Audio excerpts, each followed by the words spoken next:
Si en este momento Dios te preguntara, ¿qué estás dispuesto a dejar? ¿Qué estás dispuesto a evitar, dejar de lado de tu vida con tal de ser salvo? ¿Qué responderías?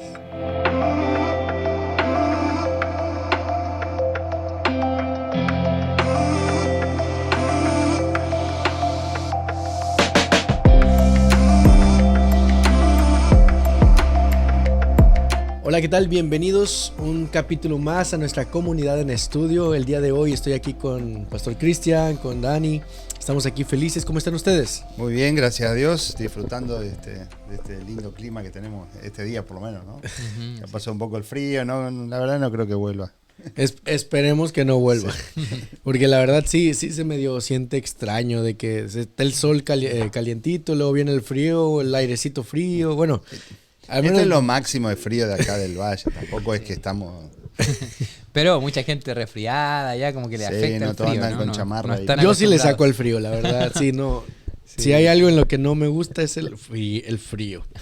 Pero yo sé que a ti sí. Sí, a mí me gusta y bueno, estoy feliz por eso y feliz también de estar aquí con ustedes a punto de poder tener esta conversación que se viene muy interesante, ¿no? Excelente. Pues bueno, la escuela sabática en esta ocasión empieza de una manera positiva, pero luego empieza muy ruda. De hecho, el capítulo 1, el capítulo 3 de Filipenses, el versículo 1, empieza con palabras bonitas porque dice, gozaos en el Señor, a mí no me molesta repetirle lo mismo, recordárselos porque es para su seguridad, dice Pablo, ¿no? a los filipenses. Pero luego empieza bien rudo y dice, guardaos de los perros, guardaos de los malos obreros, guardaos de los mutiladores del cuerpo. Y créanme, no estamos tratando de ser alarmistas así de inicio y de golpe en la comunidad en estudio, pero es lo que nos presenta actualmente el capítulo 3 de Filipenses, una problemática que se estaba enfrentando. Toda esta gente que traía ciertas corrientes teológicas que estaban afectando a la comunidad. Ayúdame a definir un poquito qué se refería Pablo al escribir o al describirlos como perros, como malos obreros, mutiladores del cuerpo. Ayúdame a describir qué se refería Pablo con esto. Fuerte, Como siempre a lo largo de toda la historia, siempre ha habido diferentes corrientes teológicas dentro del pueblo del Señor, ¿no? Y la iglesia de Filipo no estaba exenta a esto. Y tenía que ver con algunos que estaban tratando de alguna manera de inculcar cuestiones que tenían que ver de qué manera yo podía llegar a alcanzar la salvación, ¿no? Y entonces agregándole algunos aspectos que tenía que ver no solamente con la fe, sino con las obras, ¿no? Puntualmente, estos estaban volviendo otra vez al terreno de que aquellos que se habían convertido de otras naciones, los que se llaman gentiles, al cristianismo, debían practicar también la circuncisión, que era algo que venía de parte de la nación judía, ¿no?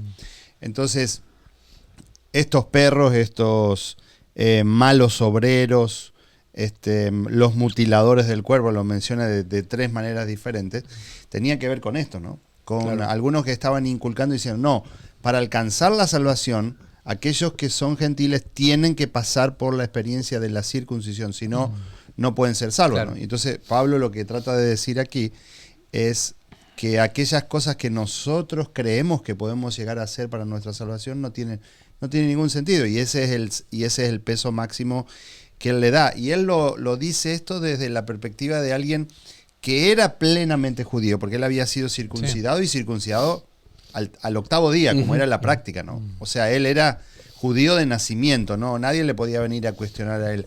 Pero él había comprendido verdaderamente cómo era esto de la salvación, ¿no? Y bueno, aplicándolo a lo que es hoy en día esto, nosotros no luchamos contra esto que tiene que ver con la circuncisión, pero sí con otras prácticas a veces, que el enemigo a lo largo de toda la historia siempre ha tratado de llevarnos al terreno del ateísmo, por un lado, o al terreno del fanatismo, por otro lado, ¿no? Nos ataca los extremos. Los extremos, ¿no? Si algo no quiere es que nosotros mantengamos la línea media en el sentido de del verdadero plan de salvación, comprenderlo y entender cómo funciona el plan de salvación del Señor, ¿no? Claro. Y el Señor nos dijo claramente que aquellas cosas que tienen que ver con lo que yo pueda hacer para alcanzar la salvación no tiene sentido tal, ¿no? Sí. Es interesante porque es fuerte Pablo aquí, ¿no? De hecho, me recuerdo cuando Pablo incluso dice, bueno, aquí habla de los que mutilan el cuerpo, refiriéndose a la circuncisión, y en una dice Pablo, ojalá que se lo mutilen del todo. O sea, dice, los que están predicando y apoyando eso... les va recio, les va recio. Sí, les va fuerte. Y es porque en realidad... yo creo que aquí entra un tema muy importante que es dónde está nuestro foco, ¿no? Cuando nos volvemos a poner el centro en el ser humano, sea en cualquiera de las cosas, porque una es como para hacer mi propia voluntad, o la otra para poner cargas en mí y tener el control de la salvación, estamos poniendo al ser humano en el centro. Y cuando volvemos a poner el ser humano en el centro, perdemos de vista lo que es realmente la salvación, que es Dios, que es Jesucristo en el centro, ¿no? Yo creo que por eso Pablo es tan enfático, ¿no? Trayendo un poco la pregunta que usted estaba desarrollando al final de su comentario, Pastor Cristian, se me viene, ¿cuáles serían estas versiones modernas de estas corrientes que sí están afectando a nuestra iglesia hoy en día? A lo mejor no estamos batallando con la circuncisión, pero sí con qué cosas nuestra iglesia está batallando. ¿Cuáles serían estas versiones modernas? Hoy en día discutimos mucho acerca del perfeccionismo, por ejemplo, ¿no? Que el autor de la lección lo toca hacia el final de la lección. Luchamos mucho contra esto del perfeccionismo, es decir, yo puedo alcanzar la perfección aquí. Y Pablo también estaba luchando con esto, ¿no? No es solo algo actual, ¿sí? Sino que Pablo también estaba luchando contra eso y contra esos grupos de judaizantes que querían establecer que la salvación se daba de una forma, ¿no? Entonces, el texto del versículo de memoria dice, capítulo 3, versículo 10 y 11, a fin de conocer a Cristo y la virtud de su resurrección y participar de sus padecimientos hasta llegar a ser semejante a Él en su muerte, para llegar de algún modo a la resurrección de los muertos, ¿no?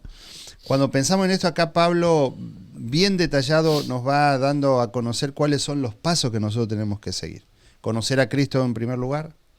Dice él, ¿de qué manera podemos conocer a Cristo, ¿no? Y el autor menciona aquí tres puntos, creo que como el miércoles o jueves, ¿no? Sí, habla del estudio de la palabra, pero aquí Pablo está diciendo participar de sus padecimientos. Claro, ¿a quién de nosotros nos gusta pasar por los padecimientos y pensando en los padecimientos que pasó el Señor Jesús? Claro. Hay una curiosidad sobre esa frase, padecimientos de Cristo. Recuerdo cuando estaba estudiando la facultad algunos años atrás, me tocó estudiar un poquito acerca de esa frase de padecimientos de Cristo, porque el libro de Pedro, primera de Pedro, capítulo 4, si no me equivoco, versículo por ahí del 15, si no me equivoco, por ahí, lo menciona. Dice, gozaos por los que son participantes de los padecimientos de Cristo. Y recuerdo que una de las aplicaciones que encontré en ese trabajo fue que cuando Jesús estaba en el Getsemaní, y él estaba literalmente cayendo por el dolor, la angustia, por todo lo que estaba pasando, un ángel viene y le da soporte, lo anima, lo ayuda, se incorpora y entonces él mira al cielo y Dios le muestra a las personas que iban a ser, que iban a tener la oportunidad de ser salvas gracias a eso que él estaba haciendo. Entonces el espíritu de profecía se menciona en Historia de la Redención que parte del significado de padecimientos de Cristo estaba centrado en ese momento en el que Jesús ve que su sacrificio iba a llevar a la salvación a esas personas. Entonces, cuando cambiamos un poco la perspectiva, a lo mejor de entender qué significa padecimientos de Cristo, podría motivarnos a seguir en ese camino y no solo centrarnos en sí, vamos a ser apedreados, vamos a ser violentados. De hecho, esa perícopa en Primera de Pedro lo menciona, sino centrarnos en que, wow, ser participante de los padecimientos de Cristo es haber estado en esa imagen que Jesús vio. En ese momento de que dijo, hey, Dani va por ti, Cristian va por ti, Brian va por ti este sacrificio. Sí. Por eso dice hasta llegar a ser semejante a él en su muerte, ¿no? Ya Pablo mismo decía, ¿no? Ya yo estoy crucificado juntamente con Cristo, ¿no? El hecho de participar de esos padecimientos tiene que ver con que ese lugar que nosotros teníamos que ocupar lo ocupó Jesús, pero nosotros entender que deberíamos haber estado en ese lugar. Y no Claro. creernos decir, no, yo soy tan bueno que, algunos dicen, no, yo soy tan bueno que ni siquiera necesito la sangre de Cristo de lo tan bueno que soy, ¿no? Y estoy logrando alcanzar la perfección por mi propia cuenta o estoy luchando por eso, ¿no? Sí. Y entonces termina este versículo 11 ahí diciendo para llegar de algún modo a la resurrección de los muertos, ¿no? Ese debiera ser nuestro blanco, nuestro objetivo, ¿no? Nuestro blanco del cielo, por supuesto, pero decir que nosotros no nos interese la muerte aquí transitoria, que no nos cause dolor, tristeza la muerte transitoria, porque nuestros ojos están puestos en la resurrección, ¿no? Claro. Y ese es el objetivo, es decir, ¿cómo yo voy a poder alcanzar la salvación y ser salvo y estar en el cielo nuevo, en la tierra nueva, si miro a esa resurrección? ¿Y cómo lo puedo hacer? Cuando acepto a Cristo, cuando a fin de conocer a Cristo, entro en esa relación personal con Él, dejo de lado mi orgullo, mi yo todo el tiempo, y entonces verdaderamente estoy tomado de la mano del Señor Jesús, ¿no? Así es, Me da la así es. impresión, gracias por compartir y darnos el spoiler de a donde queremos terminar el día de hoy. Es lo fantástico de todo esto, ¿no? Me da la impresión cuando seguimos temáticamente y versículo a versículo el estudio de hoy, que le da un ataque de salomónico a Pablo, porque empieza a decir sus credenciales, ¿no? Empieza a decir, versículo 4, aunque yo también tengo que confiar en la carne, si alguno piensa que tiene que confiar en la carne, yo más, circuncidado al octavo día, linaje de Israel, tribu de Benjamín, hebreo de hebreos, en cuanto a la ley, fariseo, en cuanto a celo, perseguidor de la iglesia, en cuanto a la justicia que es en la ley, irreprensible, porque cuántas cosas eran para mi ganancia, las he estimado como irreprensible. Pero cuántas cosas eran para mi ganancia, las he estimado como pérdida por amor a Cristo. A mí me sonó, todo es vanidad. Claro. No Por sirve eso nada. digo que le dio como un Considero ataque como salomónico a Pablo, ¿no? De que yo he vivido esto, he tenido esto, pero al final me he dado cuenta de que eso No no vale sirve de nada. nada si no estoy prosiguiendo al verdadero Cristo de la forma correcta. Entonces la pregunta en este momento a discutir sería, ¿qué cosas como cristianos tendríamos que dejar atrás, vaciar?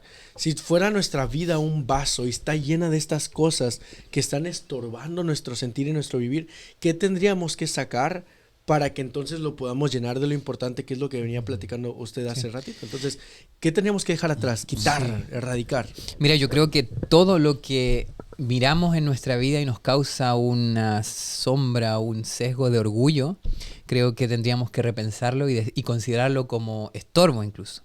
Porque pueden ser mis títulos, pueden ser mi dinero, pueden ser todas las cosas que yo me aferro y que pienso que ahí está mi fuente de credibilidad, de estabilidad también.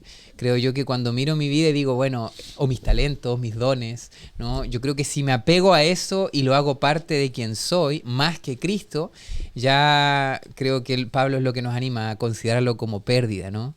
Entonces, ¿y por qué? Porque puede ser cosas que estorben a fijar nuestra vista en Cristo y fijarlas en nosotros, en lo que hemos logrado, lo que podemos lograr con nuestras fuerzas. Y ahí entra lo que Pablo dice, la carne, ¿no? O sea, lo que puedo lograr con mis propias fuerzas, eso lo considero como pérdida, porque todo el crédito se lo lleva Cristo al final, ¿no? Claro. Interesante eso que acabas de comentar como principio, porque digo, estaba la expectativa de lo que íbamos a comentar y las ideas que van a salir a través de esta pregunta. Pero claro, si nos pudiéramos enumerar acciones o cosas que tuviéramos que dejar, podríamos caer en el punto farisaico, ¿no? De no hagas esto, no hagas lo otro, pero me gusta el punto de manejarlo por un principio de amor a Cristo y no amor a nuestra persona, ¿verdad? O nuestra reputación, a nuestra historia, ¿no? Y en esta parte, ahora sí, hay una reflexión una ilustración como lo estaba mostrando hace ratito del vaso, de un vaso que está lleno como de tierra y cosas sucias, ¿no? Viene y le echa agua y echa agua y echa agua, eventualmente toda esa suciedad sale y se llena del agua, ¿no? Que el agua que es el agua limpia. Entonces, ahora sí, ¿cómo podemos llenar de lo importante? Porque ahí sigue diciendo, ciertamente en el versículo 8, aún estimo todas las cosas como pérdida por la excelencia del conocimiento de Cristo Jesús, mi Señor, por amor al cual lo he perdido todo y lo tengo por basura para ganar a Cristo. Entonces, Él delimita lo que debe ser importante para nosotros. O más que Él lo delimita, Él menciona lo que debe ser importante, porque el límite lo pone Cristo, claro que sí. Creo que una de las cosas que Pablo conocía a la perfección tenía que ver con la contemplación, ¿no? Si algo él lo alimentaba en su vida espiritual era la contemplación de Cristo, ¿no? Y cuando nosotros comenzamos a contemplar a la persona de Jesús cada día, ¿no? No podemos no sentirnos conmovidos por lo que el Señor Jesucristo hizo, ¿no? Claro. El hecho de ver de entender sus sufrimientos, de comprender, de estar incluso en los lugares. Yo he estado varias veces en Israel, ¿no? Y ahora en diciembre tuvimos la oportunidad de estar con mi esposa en el mes de diciembre. Y claro, como Israel estaba saliendo de ese periodo de 2 años de guerra, había muy poca gente. Entonces estábamos recorriendo, por ejemplo, la Vía Dolorosa, caminando, y estábamos solos, no había nadie. Nadie, ¿eh? Cuando digo nadie, es nadie. Entonces caminar por esos lugares así tan silenciosos. Era más especial, me imagino, ¿no? Se siente... O sea, uno no puede no sentir algo profundo por esos lugares donde Jesús estuvo, ¿no? Entonces, verdaderamente la contemplación de Jesús debiera cambiar nuestra perspectiva en cuanto a nuestro carácter, en cuanto a nuestro orgullo, en cuanto a nuestra vanagloria, nuestra arrogancia, todas aquellas cosas que ponen, digamos, una traba en esa relación y en ese alcanzar la salvación. Porque ¿qué es lo único que nosotros podemos hacer para la salvación? Es eso. Es dejar el yo de lado. Sí. Es tener la completa valentía de decir, yo me despojo totalmente de estas cosas. ¿Y de qué manera? Cuando nosotros empezamos a mirar a Jesús. Claro, como uno dice, estudiando la Biblia. Sí, claro, estudiando la Biblia, pero estudiando y metiéndonos en la profundidad de la Escritura. Claro. ¿no? Entendiendo y viendo cada uno de los detalles que los evangelistas hablan allí, de lo que Jesús hacía, cómo Jesús miraba, cómo Jesús respondía a las personas, cómo Jesús los trataba con amor, ¿no? Entonces, si no nos enternece eso, ¿qué otra cosa, no? Claro. Wow. Sí. Y es que a veces en la prosecución de lo que pensamos que está correcto, podemos estarnos perdiendo también en esos pequeños detalles que a veces no prestamos atención dentro de nuestra relación y vida en Cristo. Me hace recordar un pequeño suceso que compartí con los aventureros unas semanas atrás, cuando estábamos en el Bible Bowl, y voy a comentarle un poquito aquí. Recuerdo que yo tenía como unos 7 años, más o menos 6, 7 años de edad, y estábamos jugando a las escondidas. No sé si eso, cómo se conozca en Chile o en Argentina. Las escondidas también, ok. Entonces, yo la jugaba en blanco y negro, era antigua. Era más complicado encontrar, porque apagabas la luz y estaba en negro ya. Mal chiste. Entonces, ahí no. Recuerdo muy bien que había un lugar que ya me habían prohibido utilizar. Para esconderte. Para esconderme. Porque lo había utilizado una vez y era un mal lugar. En México las casas no son como acá de madera, son de cemento, son de block. Entonces, incluso los closets son construidos de block. Y había una parte arriba en el closet, donde poníamos la ropa arriba, como una pequeña bodeguita, así un espacio. Y ahí poníamos las cosas de Navidad y todo lo que guardábamos que no se usaban en el año solo por temporadas. Una puertita más chiquita arriba. Sí, un espacio, ni tenía puertas, nomás era un espacio. Pero como estaban puestas las cosas, no se veía lo que había atrás. Entonces, yo me subía para allá. Entonces, un día mi mamá estaba contando y 1, 2, 3, 4, estaban mis hermanos, todos se escondieron y yo me subí, miraba para abajo porque estaba alto, me subí, me puse detrás de las cajas. Sí, de todo eso, me quedé en silencio y cerré los ojos, según yo, pues, si yo cierro los ojos no me van a ver, ¿no? En la idea de niño. De repente los abro, los ojos, y escuché mucho silencio. Bajo, no veo a nadie en la base. Y voy corriendo y digo, 1, 2, 3 por mí, por todos mis amigos, ¿no? Y yo digo, ¡ay, gané! Y luego digo, gané, ¿y dónde están mis hermanos, mi mamá? Y me quedo callado y veo a mis hermanos corriendo afuera de la casa, así como de un lado para otro. Y escucho un llanto. Y era el llanto de mi mamá en su cuarto. Y me acerco, mamá, ¿qué pasó? Estaba de 6, 7 años. Y mi mamá al verme me abraza y me dice, hijo, ¿dónde estabas? Estábamos preocupados por ti, pensaban que te habían secuestrado o algo por el estilo. ¿Qué estabas haciendo? Y yo, pues estaba jugando con ustedes. Hijo, llevamos 20 minutos buscándote. ¿Qué había pasado? Me había quedado dormido. Me había quedado dormido en mi propia casa, me había perdido en mi propia casa, bajo el cuidado de mis padres y de mis hermanos. Entonces, aquí quiero llegar con esto. A un niño, pues le puede pasar algo así. Espero que no lo hagan, no lo intenten en casa, niños. Por favor, obedezcan a sus papás. Por algo hay las reglas y los principios de casa. Lo aclaro. Pero así nos puede estar pasando a nosotros en la misma iglesia. A pesar de estar bajo el liderazgo y el cuidado espiritual, el de Dios, de los pastores, de los ancianos de iglesia, si no prestamos atención a esos detalles que Dios nos está enmarcando, a enfocarnos en lo importante, podemos perdernos en casa. Entonces, para que no nos suceda esto, vamos a pasar a los consejos para permanecer en la salvación. Y justamente conecto o iniciamos estos consejos con lo que dice el versículo 9. Yo voy a leer simplemente las primeras 5 palabras y de ahí suéltense con todos los consejos que podamos encontrar así, uno a uno. Dice, y ser hallado en él. Justamente lo que les decía, de no perdernos, sino hallarnos en él. No hallarnos, como dice el humanismo, en tus propios pensamientos, en tú lo puedes, sigue adelante, si lo crees lo puedes declarar, etcétera, etcétera. No, hallarnos en él. Primer consejo, encontrarnos en Cristo Jesús. ¿Qué otro consejo podemos encontrar a partir de ahí? Para permanecer en la salvación en Cristo. Pues voy yo primero. Sí. Bueno, ahí sigue el versículo, ¿no? No teniendo mi propia justicia, que es por la ley, sino la que es por la fe de Cristo, la justicia que es de Dios por la fe. Yo creo que ahí volvemos a eso, ¿no? De poder... y me gustó tu ejemplo, brother, porque la Sofi, ahora mi hijita, ¿no? Es interesante que cuando un niño, claro, se esconde y piensa, y él no ve al otro, piensa que automáticamente desaparece, ¿no? Y sabes que lo pensé ahora mientras tú estabas hablando, ¿cuántas veces nos ha pasado eso con Dios también, ¿no? Que no lo vemos o nos tapamos, lo perdemos de vista y pensamos que Él no nos ve, pero Él nos continúa viendo, ¿no? Y eso es hermoso, como aceptar que a veces nos cuesta ver a Dios, porque estamos con los ojos puestos en otro lado, en nuestras obras, en nosotros mismos, que nos olvidamos, pero Dios sí nos está viendo, ¿no? Claro. Y nos invita, vuelve a poner mi vista en ti, porque yo sí te veo. Vuelve a poner tu vista en mí, ¿no? Y creo que eso es clave, ¿no? No dejar de poner nuestros ojos en Cristo, ¿no?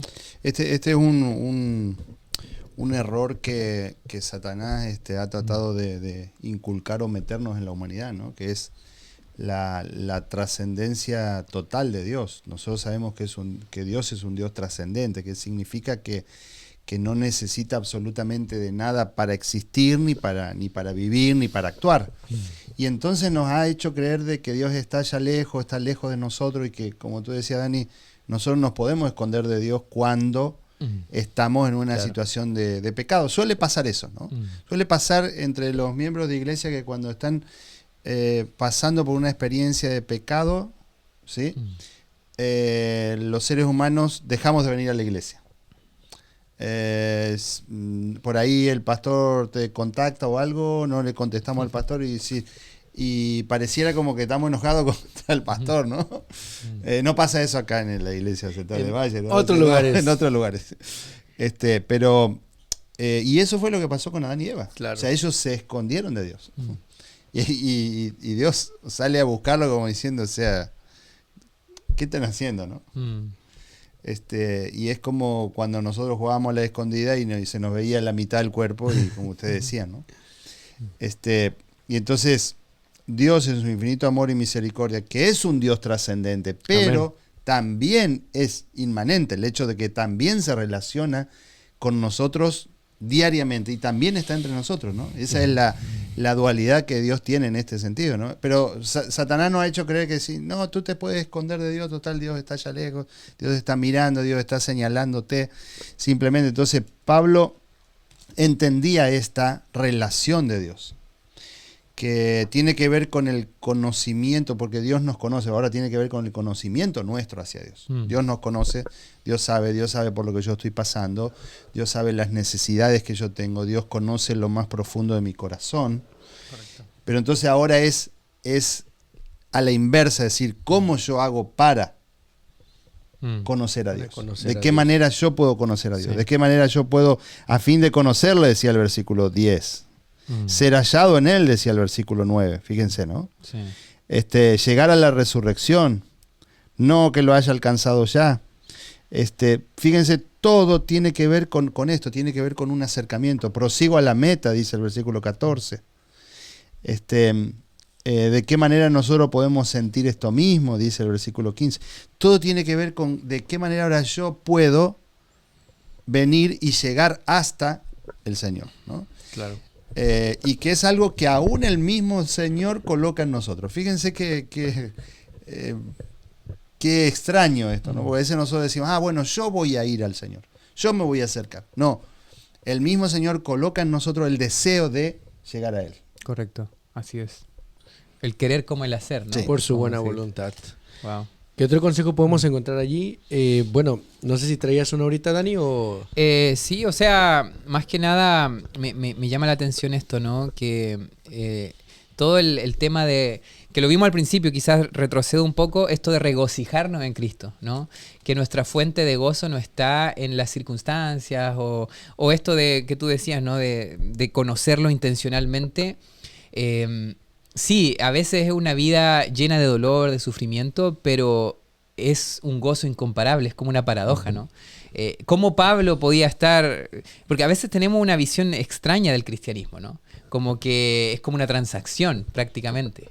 Dios me ofrece una vida tranquila, una vida de prosperidad, y bueno, y yo lo sirvo viniendo a la iglesia. Pero es algo mucho más profundo. Pablo vivió problemas complicadísimo, o sea, estuvo en la cárcel, estuvo privado de libertad, estuvo sufriendo, fue apedreado, pero nunca perdió el gozo porque su gozo venía de Cristo. Entonces yo creo que esa invitación que nos hace, y después también en los capítulos siguientes, de regocijarnos en Cristo, ¿no? De que Él sea nuestra fuente Claro. de alegría, creo que es algo fundamental también. Esa palabra de conocerle, recuerdo que fue una de las primeras clases que recibí en la facultad, que muchas veces nosotros en nuestro lenguaje humano decimos, ¿conoces a tal pastor? Sí, lo conozco, lo escuché por ahí, lo vi por ahí. Pero el contexto teológico y exegético de la palabra conocerle es el ginosco, es la profundidad. Dios no busca que lo conozcamos como un amigo de Facebook, me explico, como una solicitud, te acepto y ya, sino Él busca una profundidad en nosotros y nosotros hacia Él. Entonces creo que otra de las maneras en la que nosotros podemos experimentar una relación con Él y no apartarnos del camino y seguir, permanecer en la salvación, pues, es haciendo una relación profunda con Él. Que le permitamos sin barreras que nos conozca, aún con las miserias que tengamos, ¿no? Porque ¿cómo Dios va a restaurarlas si no las conoce, si no le permitimos que entre hasta esa profundidad? Sí. Y pues Pablo de buena manera nos va dirigiendo toda la mirada ya a tener una relación, a tener un encuentro, porque la justicia que es Dios es por fe. ¿Y cómo voy a ir a alguien que no veo? Por fe. Entonces, todos estos elementos que hemos estado platicando durante el día de hoy nos apuntan siempre a Cristo. Y me gustaría que vayamos aterrizando en nuestra comunidad en estudio el día de hoy con los versículos 10 al 16. Bueno, ya pasamos los 10 al 12, vámonos del 14 al 16 para cerrar. ¿Les parece si leemos uno cada uno? Sí. Empezamos 14, 15 y 16. ¿Empiezo yo? Uh-huh. Filipenses 3:14. Prosigo a la meta, al premio del supremo llamamiento de Dios en Cristo Jesús. Así que todos los que somos perfectos, esto mismo sintamos, y si otra cosa sentís, esto también os lo revelará Dios. Pero en aquello a que hemos llegado, sigamos una misma regla, sintamos una misma cosa. Y nos detengamos allí. Me gustaría que ante las impresiones que el Espíritu Santo ha tenido en nosotros el día de hoy, podamos compartir qué nos llevamos el día de hoy. Cómo conocer mejor a Cristo, cómo permanecer en Él, algo que quieran compartir de último momento. Esto me suena a que es más importante la dirección de mis pasos más que el haber llegado a una cierta meta estática, ¿no? Ahí es donde el perfeccionismo muchas veces erra, de pensar de que cuando lleguemos a esa perfección estática, creemos que en ese estado vamos a poder tener gozo o vamos a poder realmente obtener la salvación. pero esto tiene más que ver dónde están dirigidos mis pasos pequeños, ¿no? Del día a día. ¿Estoy acercándome a esa meta? ¿Estoy con la vista puesta en la meta? ¿O estoy en otra dirección, ¿no? Claro. Creo que eso es interesante. No lo vamos a ahondar ahora, pero es interesante que nosotros que somos perfectos, pero más atrás, en el mismo versículo 12, dice, no es que lo haya alcanzado, ni que ya sea perfecto. Pero aquí llama a todos que son perfectos. Entonces, perfección es algo que tiene más que ver con la dirección de mis pasos que con un estado estático, y tiene que ver con Cristo en mí, ¿no? Que es la esperanza de gloria. Entonces, creo que eso es algo muy profundo, y yo creo que es cosa de saber dónde estoy dirigiendo mis pasos. ¿Dónde está mi vista? ¿En Jesús, que es la meta, conocerlo a Él, o en otro lado? Creo que eso me llevo yo. Gracias. La palabra que se traduce como fe es la palabra pisti, que también se puede traducir como fidelidad, ¿no? Y tiene que ver con adoptar la fidelidad de Jesús. Por eso hay el estudio bíblico más conocido en nuestra iglesia, es la fe de Jesús, tiene que ver con esa fidelidad de Jesús. Es decir, cómo yo ahora puedo colocar no mi fe, porque esto es algo implantado por el Señor, ¿no? El Espíritu Santo coloca en nosotros la fe. Y cuando vamos ahí a Hebreos capítulo 12, versículo 2, ¿no? Pensamos en eso que el mismo apóstol Pablo también nos dice allí en este texto. Él dice en el versículo 2, puesto los ojos en Jesús, el autor y consumador de la fe. ¿Sí?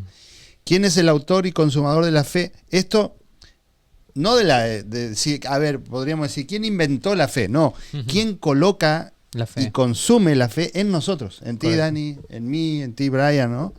Él, el cual por el gozo puesto delante de él sufrió la cruz, menospreciando lo propio, y se sentó a la diestra del trono de Dios. Amén. Ese Jesús es el que está dispuesto a colocar en nosotros, implantar la fe en nosotros, ¿no? Y esa es la obra del Espíritu Santo, ¿no? Amén. Entonces, ¿de qué manera nosotros podemos entender que esa fe tiene que ver con la fidelidad? Ser fiel conforme lo era Jesús. Creer en el Padre, creer en el Hijo, el Espíritu Santo, conforme el mismo Señor Jesús era fiel a su propio Padre, ¿no? Y eso es magnífico en nosotros, y es la forma como vamos a poder ser salvos, ¿no? Amén. Muchas gracias por las impresiones, por estos últimos comentarios que ahora sí que fundamentan nuestros pasos en el día a día a una relación más cercana con Cristo. Y para concluir, solo me gustaría compartir una frase que escuché años atrás de un amigo que lamentablemente falleció ya años atrás, y la última frase que él compartió con todos nosotros, y era su lema de vida, era: el cielo es Cristo. Era lo que siempre decía: el cielo es Cristo.